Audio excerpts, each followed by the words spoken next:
Hello! Good morning again. Sunday morning. Okay, maglalaban naman tayo ngayon gamit ang suka. Any brand ng suka. Huwag lang cane vinegar, okay? Ang purpose nito is para matanggal yung mga chemical residue galing sa mga powder soap, liquid soap na ginamit natin dati. Okay? At saka para maalis din yung amoy kasi pag pawisin ang katawan ng tao, talagang kumakapit ang amoy anghit, amoy pawis, ayan. So, meron akong share sa inyo. Sa ganitong kadaming tubig sa inyong washing machine. So, lalagay ako ng sabon, di ba? Nakapaglaban na ako kanina, ayan, oh. Ayan. So, magdadagdag tayo ng isang pakete ng sabon at isang 200 ml na suka. Todo na yan. Huwag na kayong mahiya, todo nyo na. Kasi madami-dami tayong lalaban. Yan, may mga bedsheet pa tayo. So, yan, yung bedsheet na ginamit ni na Doc para matanggal yung amoy ihi ng daga o pusa. Yan, paikutin po natin. Yan.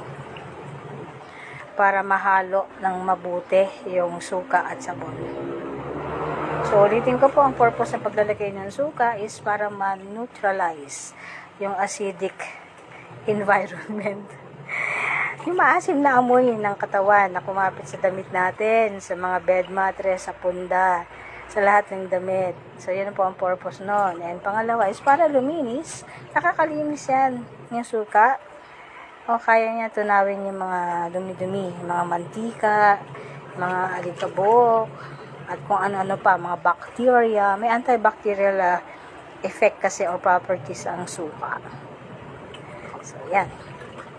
Diba? Kikita nyo? So, start tayo sa pantalon. Itong pantalon na to, may mga damit pala. May mga puti. Yan. Unahin natin yung puti. Ayan. So, lagay natin yan dyan. Lagay natin ito dyan. So, okay na yan. Mga 10 piraso. Ganyan kadaming tubig.